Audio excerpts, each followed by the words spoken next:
दोस्तों, आज की कहानी है माँ तुम भाभी को पहली रसोई का क्या उपहार दोगी। दोस्तों, कहानी शुरू करने से पहले अगर आपने हमारे चैनल को सब्सक्राइब नहीं किया है तो सब्सक्राइब कर लीजिए ताकि आपके पास पहुंचे हर नया वीडियो। अनुपमा जी की बेटी रिया आईने के सामने बैठकर तैयार हो रही थी। अपने कान में बड़े बड़े झुमके डालते हुए अनुपमा जी से बोली, बताओ माँ, मैं कैसी लग रही हूँ। अनुपमा जी ने अपनी बेटी की नजर उतारते हुए कहा, अरे मेरी लाडो, तुम तो हमेशा ही खूबसूरत लगती हो। अनुपमा जी ने रिया से कहा, जल्दी से तैयार हो बेटा और जाकर देख तेरी भाभी पहली रसोई की रस्म के लिए तैयार हुई या नहीं। मैंने रसोई में सब चीजें तैयार कर दी हैं, बस रिया को थोड़ा सा हलवा बनाना है। मैं बाकी सब लोगों को भी डाइनिंग टेबल पर बुला लेती हूँ, देखती हूँ वह सब तैयार हुए या नहीं। जैसे ही अनुपमा जी कमरे से बाहर जाने के लिए मुड़ी, रिया ने अपनी माँ को आगे आकर रोकते हुए कहा, माँ, आप भाभी की पहली रसोई का जो उपहार देने वाली हो, कम से कम मुझे तो उसके बारे में बता दो। आपके अलावा मुझे सब का पता है। सब भाभी को पहली रसोई के उपहार में क्या देने वाले हैं, पर आपने अभी तक किसी को भनक भी नहीं लगने दी कि आप भाभी को क्या उपहार दोगी। प्लीज माँ, मुझको तो बता दो, मेरे पेट में गुदगुदी हो रही है जानने की। आखिर आप ऐसा क्या उपहार भाभी को दे रही हो जिसकी चर्चा आपने अभी तक किसी से भी नहीं कि। रिया छोटे बच्चे की तरह जिद करते हुए अपनी माँ से बोली, आप बड़े बड़े कान के झुमके भाभी को दोगी क्या, या फिर कोई सुंदर सी महंगी साड़ी, या फिर कोई गले का सुंदर सा हार।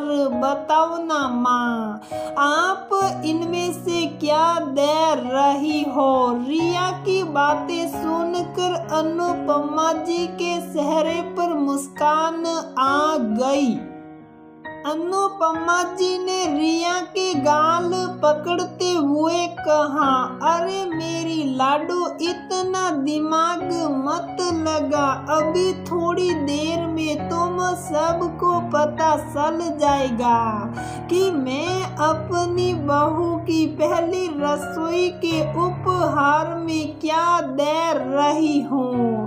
तू जा जल्दी से अपनी भाभी को बुला ला। रिया मुंह को बिगड़ते हुए जल्दी से कमरे से निकलकर अपनी भाभी के कमरे की तरफ चल दी और अनुपमा जी मुस्कुराते हुए डाइनिंग हॉल में सबको बुलाने चली गई। थोड़ी देर में सब डाइनिंग हॉल में इकट्ठा हो गए। रिया अपनी भाभी सुरुचि को लेकर जैसे ही डाइनिंग हॉल में आई, सब सुरुचि को देखने लगे।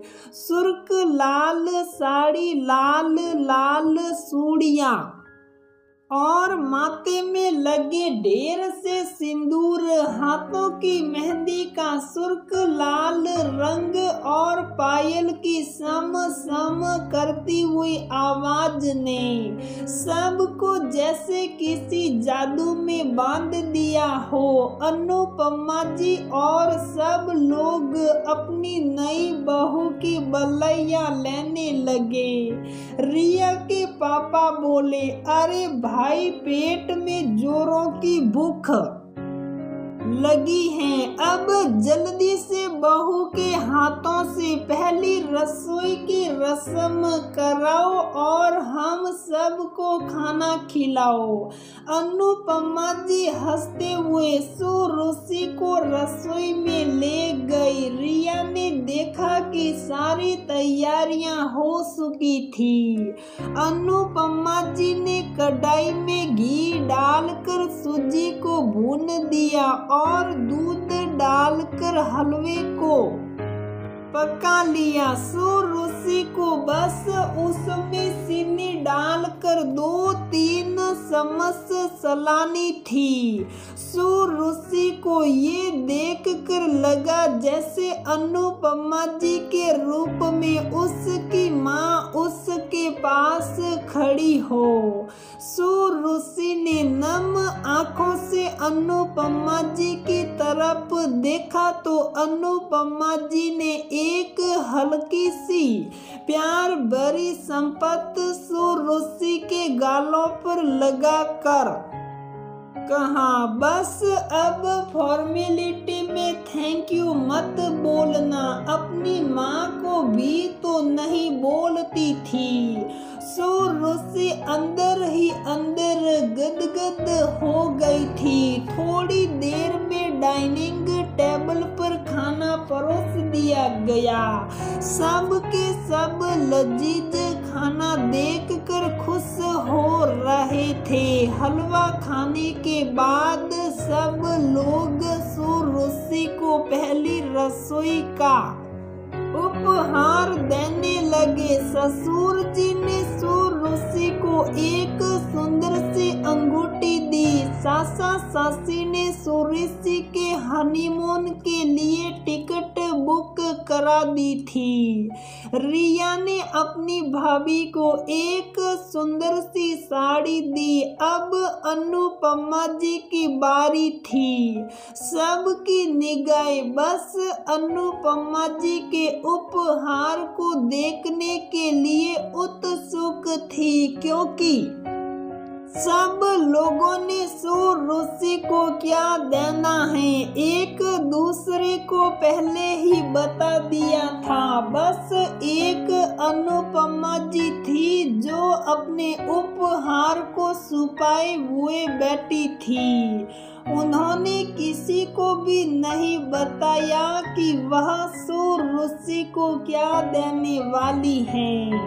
अनुपमा जी कमरे में जाती हैं और एक बहुत बड़ा भारी बॉक्स उठाकर लाती हैं। बॉक्स के पैकिंग की हुई होती है। जैसे ही अनुपमा जी सुरुचि को वह बॉक्स देती हैं, सब के सब लोग सुरुचि को बोलने लगते हैं, अरे सुरुचि जल्दी से जल्दी दिखाओ, माँ ने तुमको क्या दिया है, जल्दी से इसकी पैकिंग खोलो, आखिर हमको भी तो पता चले माँ ने आखिर तुमको ऐसा क्या खजाना दिया है जिसको माँ हमसे इतने दिनों से छुपा रही थी। सुरुचि भी रहस्य से भरे उस बॉक्स को जल्दी से खोलने लगती है। जैसे ही बॉक्स खुलता है उसके अंदर किताबों का ढेर निकलता है। वह किताबें सुरुचि की आगे की पढ़ाई की थी जो उसके मायके वालों ने ये कहकर बंद कर दी थी कि बेटा ससुराल में पढ़ाई से नहीं घर के काम करके ससुराल वालों को खुश किया जाता है, उनका दिल जीता जाता है। घर के हर काम को करने से माँ बाप ने ये दुआई देकर सूर्य के आगे पढ़ने के सपने को बंद कर दिया था।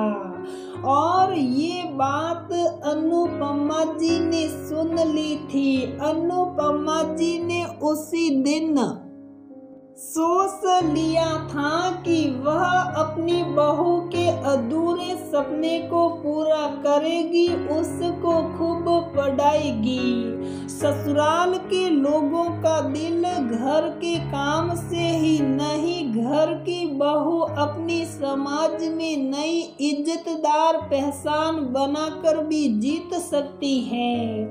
अनुपमा जी ने सूर्य के सिर पर हाथ फेरते हुए कहा, सूर्य बेटा तुम्हारा जैसा सपना मेरा भी था, मैं भी आगे खूब पढ़ना चाहती थी, पर मेरे माँ बाप ने भी मुझको हमेशा एक ही बात सिखाई कि ससुराल में तुम्हारा घर का काम देखा जाएगा, तुम्हारी पढ़ाई लिखाई को कोई नहीं पूछेगा, ये दरी की दरी रह जाएगी। इसलिए सबको छोड़ो और घर के कामों में निपुण हो, ताकि तुम्हारे ससुराल वाले हमें कोई उलाहना नहीं दे। अनुपमा जी के आंखों में आंसू आ गए।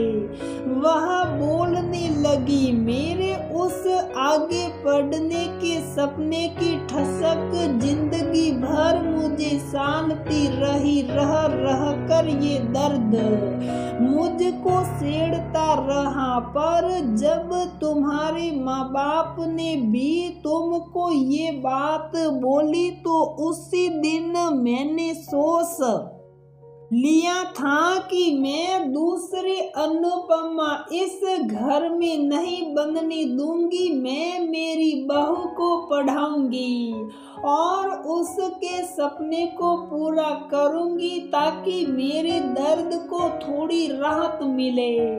अनुपमा जी ने कॉलेज की आगे की पढ़ाई का फॉर्म सूर्य को देकर कहा, इसको भरो और कल से ही कॉलेज ज्वाइन कर लेना। घर के काम संभालने के अभी मुझ में ताकत है, अभी तुम्हारा टाइम सिर्फ पढ़ने का है। मेरी तरफ से तुम्हारी पहली रसोई का उपहार यही है। सूर्य अनुपमा जी के गले लग गई और अपने आंसुओं से उनके आंचल को भिगो दिया। डाइनिंग टेबल पर बैठे सब लोगों की आंखें नम हो गई। ऐसा उपहार कोई अपनी बहू के लिए सोच भी नहीं सकता। ये उपहार नहीं सूर्य के लिए नहीं, जिंदगी का उजाला था जो उसको उसकी सासू माँ से मिला था। बहुत खुश नसीब समझ रही थी सूर्य अपने आप को, जिसको माँ से भी बढ़कर सास मिली। रिया अपनी माँ के गले लगते हुए बोली, माँ असली उपहार तो आपने दिया है भाभी को, एक ऐसा अनोखा उपहार जो आज तक किसी ने नहीं दिया हो शायद, वरना सब लोग रसोई की पहली रस्म में बहू को यही बोलते हैं कि आज से ये रसोई तुम्हारी और इस रसोई की पूरी जिम्मेदारी तुम्हारी। बहू को बस रसोई के कामों में उलझाकर उसकी जिंदगी को रसोई तक ही सीमित कर देते हैं और उसके उड़ान भरने वाले पंखों को काट देते हैं। घर की जिम्मेदारियों के नाम पर संस्कारों की आड़ में सारे सपनों को ताक में रख देते हैं। पर आपने तो अपनी बहू को नए पंख दिए हैं। आपकी वजह से ही आपकी बहू उड़ान भर पाएगी। आज हम सब आपके आगे नतमस्तक हो गए। माँ रिया और सुरुचि दोनों अनुपमा जी के गले लग गई।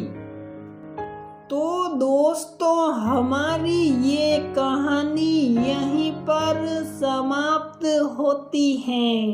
अगर आपको हमारी ये कहानी पसंद आती है तो प्लीज वीडियो को लाइक करें, शेयर करें और हमारे चैनल को सब्सक्राइब जरूर करें।